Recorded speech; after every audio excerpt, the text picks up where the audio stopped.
All right, this is Mo with Pyromaniac. Today I've got Matt Harrison. Matt Harrison is one of the brain children, I suppose, behind League Safe and League Safe Post. You can find him in some other places, like the Fantasy Football Weekly radio show. Matt, you want to tell us a little bit about yourself and either League Safe or Fantasy Football Weekly? Yeah, definitely one of the children, as my childish attitude goes for. Yeah, I've been at League Safe for about 2.5 years. Our founder, Paul Charchi, and I worked with him on a couple different sites before. Fantasy Victory I wrote for him at, and I went back. I was one of the last interns at the good old fanball.com days, if any of you fantasy footballers remember that far back. And I've been doing the Fantasy Football Weekly radio show for 2 years now, and that's been pretty fun over at KFAN 100.3 in Minneapolis, and longest running fantasy sports radio show in the world as far as we know. It's been going for 20 years, so we've been doing it for a long time. Charch has been on it since basically the very beginning. And it's just high quality, good stuff. If you haven't found it on iTunes or KFAN.com, you should check it out. It's great weekly content. We're in the off season now, so we only go through week 16. But yeah, definitely something to look at. Yeah, I found you guys, and at first I was a fan, and I found you through iTunes, and then KFAN has an app, iHeartRadio, I believe. They've got a good app. And you can listen to it live, and that comes Saturday morning, and the time can vary, correct? But it's only during the regular season. Yeah, we do preseason shows too. We get pushed around sometimes for they're the radio home of the Minnesota Golden Gopher football team, so we get pushed around due to the time changes on the football games. So if the Gophers play at 11 a.m. Central Time, we get pushed to the very early and very uncomfortable 7 a.m. time slot on Saturdays. So hard to function at that time. Let alone yeah, a lot of caffeine. Well, let's get down to the nitty-gritty then. We were doing a podcast recently, kind of, I don't know, a metacognitive look back on the season, entitled Woulda, Coulda, Shoulda.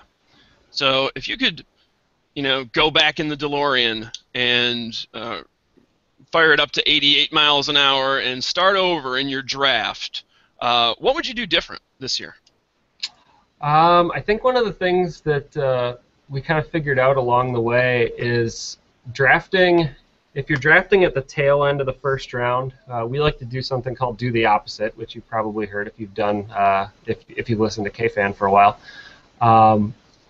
This year was one of the prime do the opposites where you could have gone tight end, and it would have worked out for you. You could have gone Gronk and Graham, for instance, and you would have built yourself a really, really fine team, because running backs are always sketchy. There was a lot of good quarterbacks this year. There was a lot of good quarterback finds, and wide receiver has been as deep as it's ever been, maybe, with the emergence of all the rookie receivers that came out this year, Odell Beckham, and I mean there were 15 to 20 good players who weren't rookies coming into this year's draft that you could have waited on wide receiver. You probably can figure out with quantity what you're going to do with running back.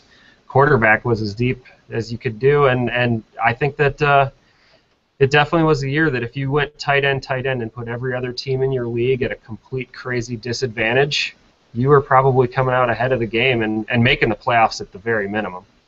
See, that's interesting. Around the Pyro offices, we had a lot of guys complaining about taking Jimmy Graham first because of the late season letdown. But I'm of the mind that says you're at such an advantage. If you get Graham, Gronk, they are, and even the Denver guy, Julius Thomas. Thank you. They are at such an advantage at the position over the other tight ends. It really sets you apart from the rest of your league. Yeah, the positional differential is absolutely huge. In baseball, that becomes more so with the several different positions in fantasy baseball, and it's something that has kind of rolled into fantasy football too. What about drafting a quarterback early? One of my leagues, I had the 11th pick, and I took Drew Brees. And even though he finished top five, I finished out of the playoffs. And a lot of those guys, I mean, besides Aaron Rodgers, Peyton let you down late in the season. Personally, I think there was a bit of a fall off on the notion of drafting quarterbacks early. Where do you like to take a quarterback in the draft? I like to go as late as possible with quarterbacks now. There's so many good ones. There's 15 solid quarterbacks that you can use on an every week basis. And I mean, if you think about it, Phillip Rivers, I think his ADP was in the 7th or 8th round this year. He finished as a top 12 quarterback. So in a 12-team league, he's a starter. Ben Roethlisberger was probably just as late. He finished 6th.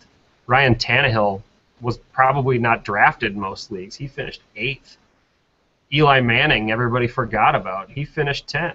So you can find quarterbacks, and you can kind of just go with 2 quarterbacks and mix and match and play the matchups. I mean, people got good fantasy games out of Mark Sanchez this year. People got good fantasy games out of Kyle Orton. Teddy Bridgewater showed that he's coming up a little bit. And so you can find quarterbacks that they're easier to unearth than some of the other positions. My last question regarding the draft would be running back, and I'm still big on going running back 1, but we had so many crazy off-the-field things happen, and injuries, and Justin Forsett and guys popping up out of nowhere. The Minnesota guys for a while, Agiata was good. You can pick up waiver wire guys. I'm of the mind for once I get that first running back, I'm holding off on my running back 2 until far later in the draft. We've got a lot of guys that go opposite, though, and they like to take the running backs early. Where are you with your first and second running back? Do you like to take them quick, get the top guys, or do you hold off? It's always good to have the big names. I tend to find myself as I went on this year, I tend to think more along the lines of the bigger running backs are more important to me. Not big names, but actually bigger people. They were more important to me than some of the smaller guys because the smaller guys tend to take injury a little bit more. Le'Veon Bell was a guy I rode in one league, and that was nice to have. Gio Bernard was one of my top picks in another league, and he's a smaller guy, and he got hurt. And I've been kind of learning along the way, and this is one of those sports games that you kind of just continue to learn, that I like the bigger backs, and the bigger backs that you have in your backfield, if you've got a lot of them, if you got Alfred Morris, if you got Mark Ingram, if you got Joique Bell, power backs who don't get nicked up nearly as much, they tend to last a little bit longer, and they're a little bit more dependable. You want dependability out of your running back position, I think, and that's kind of how I start steering my teams.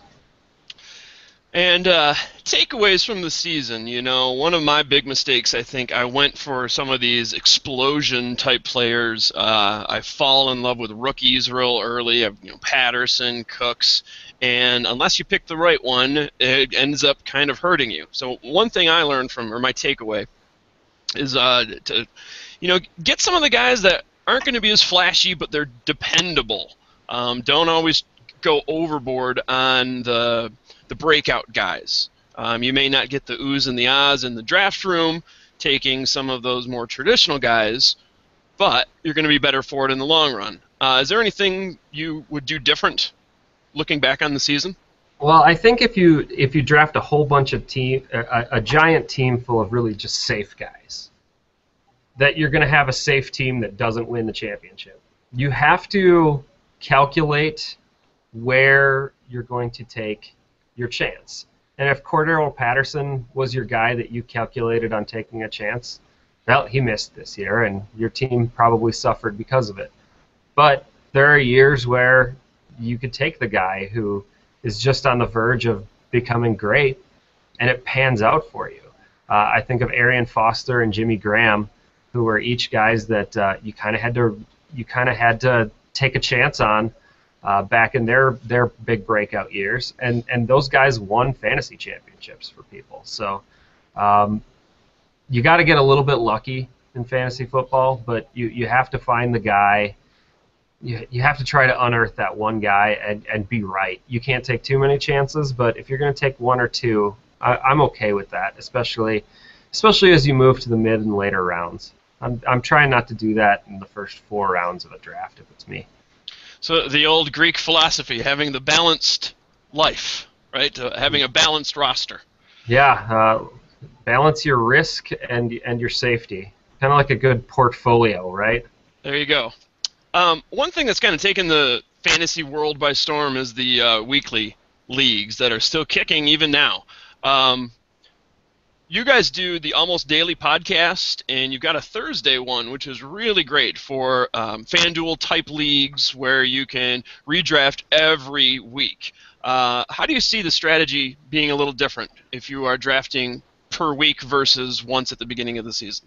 Well, daily it differs every week. I mean, it also differs by game. If you're playing in 50-50 games, or if you're playing in the big shooters where you're going for a big prize.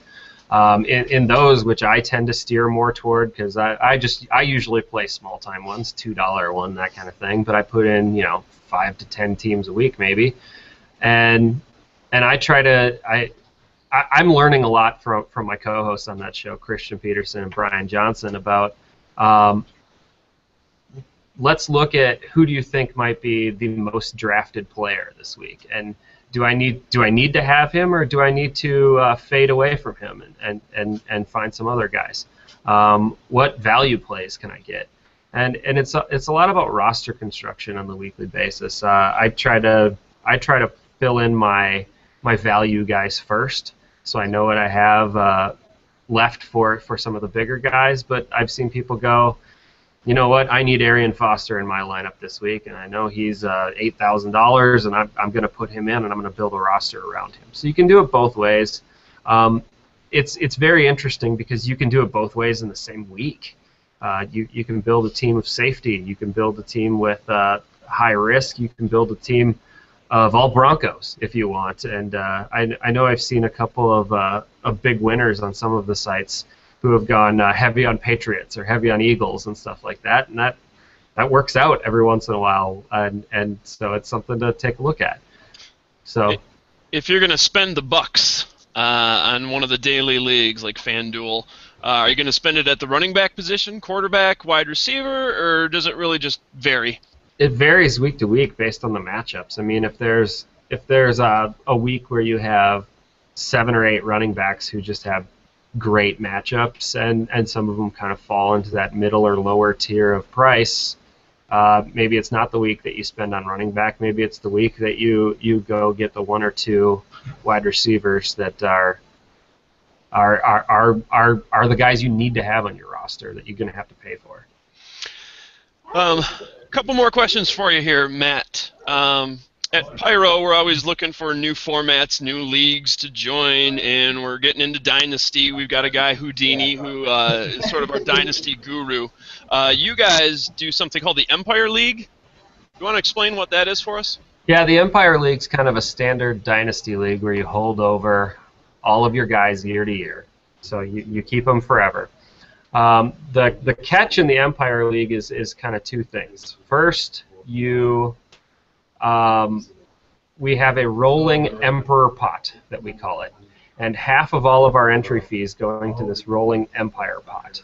So, and I think in our league that we started at League Safe 3 years ago, our entry fee is $150. We have 12 members, so approximately $900 goes into the Empire pot every year, and it rolls over and it keeps rolling over until somebody wins the league 2 years in a row. Once you win the league 2 years in a row, you get your first place payout, and then you win the Empire pot. So I believe as we go into next year, our Empire pot's going to be at $3,600. So it's a way to play high-end money for a low-end price. And the other caveat is whoever wins first place in that given year. So the current emperor, who needs to win that second title in a row, that guy can't trade all year, which happens to be me this year. All right. Yeah. And my coworkers in the background are giving me a good "oh, good for you," but but it makes it very difficult. You have to build a really good roster, and really the Empire League could go on for years and years. It could go on for decades. In fact, one of the rules that we put into our Empire League that we haven't enforced too well, but we should, is you need to name an heir for your team in the case of your death. Oh, that's because serious. There's a possibility that there could be 20 grand in this league, and so maybe you need to have somebody next in line.